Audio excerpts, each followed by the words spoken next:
सादर नमस्कार। मैं हूं डॉक्टर अर्पित कृष्ण त्रिपाठी और सच्चिदानंदा परिवार में आप सभी का स्वागत है। आज के हमारे चर्चा का विषय है अहंकार।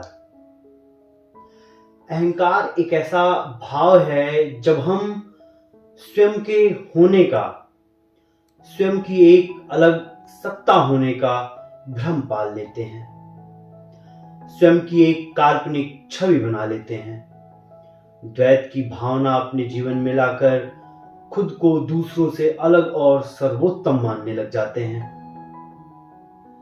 आज के इस प्रतिस्पर्धा के समय में मनुष्यों में अहंकार बढ़ता ही जा रहा है। इसका सबसे बड़ा कारण है अज्ञानता, बोध की कमी, मनुष्यों का सुसुप्तावस्था में बने रहना, जबकि चेतना के तल पर वो असीमित चेतना से जुड़ा हुआ है। इसलिए मनुष्य में स्थित चेतना में असंख्य संभावनाएं निहित हैं। यहां अज्ञानता से मेरा आशय सांसारिक ज्ञान की कमी से नहीं है, बल्कि तत्व ज्ञान, ब्रह्म ज्ञान की कमी से है। जब तक मनुष्य इस भ्रम में रहेगा कि वो बाकी सभी से अलग कोई जीव है और खुद के अस्तित्व को बाकी औरों से अलग महसूस करता रहेगा, तब तक उसमें खुद के लिए अहंकार की भावना जागृत होती रहेगी।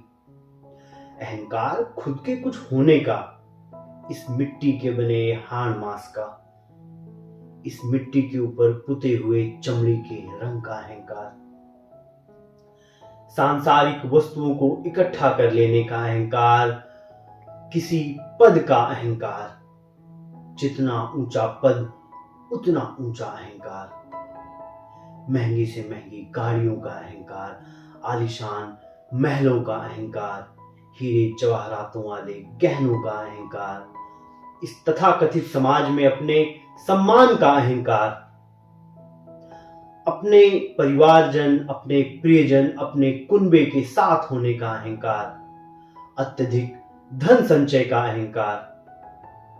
उस शरीर का अहंकार करने का क्या अर्थ है जो प्राण के निकलते ही अछूत हो जाती है, जिसे सब मिट्टी कहकर पुकारते हैं, कोई आपके नाम से उसे संबोधित तक नहीं करता है, आपके सबसे प्रियजनों को भी उसे छूने में घिन आती है।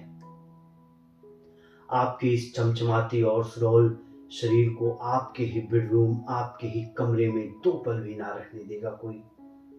और जिस घर को बनाने में आपने अपना जीवन खपा दिया, उस घर में आपके ही प्रियजन 2 दिन भी न रखने देंगे आपके इस शरीर को।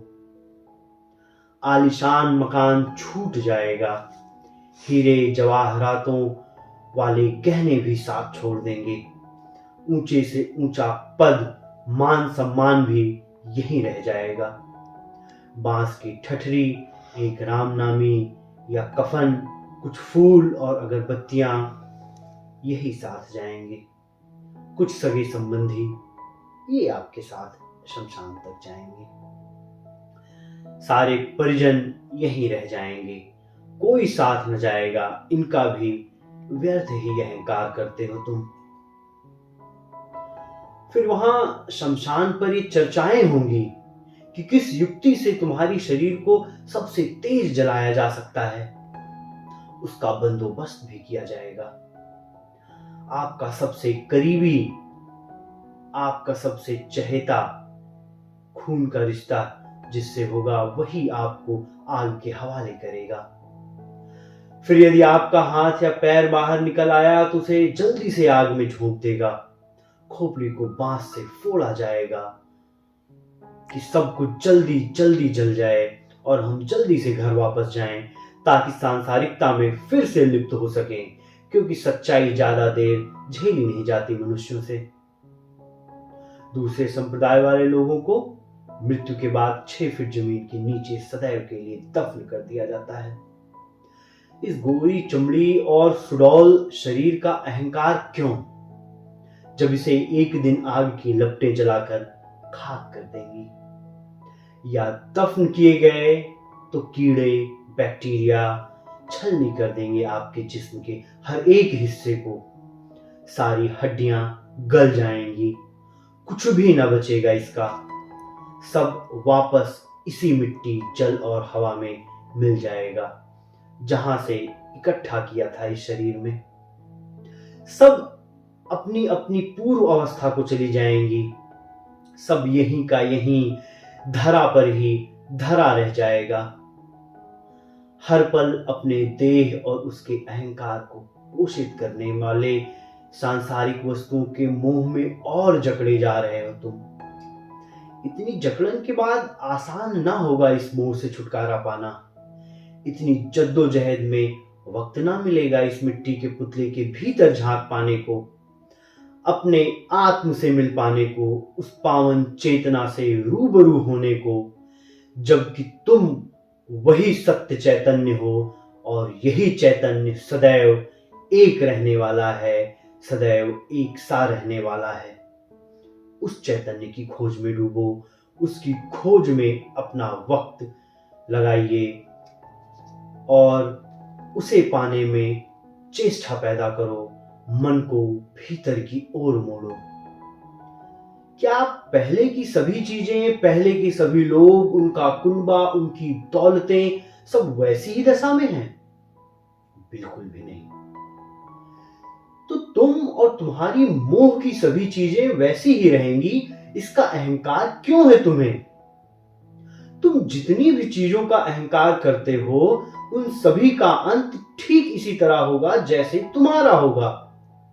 सब इसी मिट्टी से उपजे हैं और इसी में वापस जाएंगे। सब विघटित होंगे एक दिन, क्योंकि एकमात्र सत्य है परमात्मा और आप। आपका मतलब आपकी देह से नहीं, आपकी आत्मा से है। सभी की आत्मा उस परमात्मा का ही अंश है। सभी की चेतना किसी और तल पर एक ही महान असीमित चेतना से जुड़ी हुई है। बस सब उसी एक सत्ता का भाग है। बस ये देह होने का अहंकार, इसका पर्दा हमको आपको अपने सामने से हटाना है और ये अनुभव करना है कि हम सभी यह शरीर नहीं बल्कि चैतन्य हैं और सभी एक ही चैतन्य का अंश होने के कारण सभी एक हैं, कोई भी दो नहीं है। इस संसार में दो कुछ भी नहीं, सब उसी चैतन्य का रूप है। सारे कष्टों का अंत इसी विचार से हो जाएगा। मोक्ष का द्वार इसी पर्दे को हटाने के साथ अपने आप खुल जाएगा। अष्टावक्र जी ने राजा जनक को परमात्मा का ज्ञान देते हुए कहा कि मैं यह देह रूपी कुछ हूं। ये अहंकार ही इंसान को परमात्मा से दूर रखता है और ये पर्दा हटाते ही वो सदैव के लिए मुक्त हो जाता है।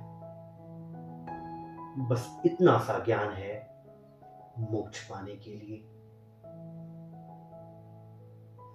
अहंकार को भस्म करो और चैतन्य की ओर बढ़ो।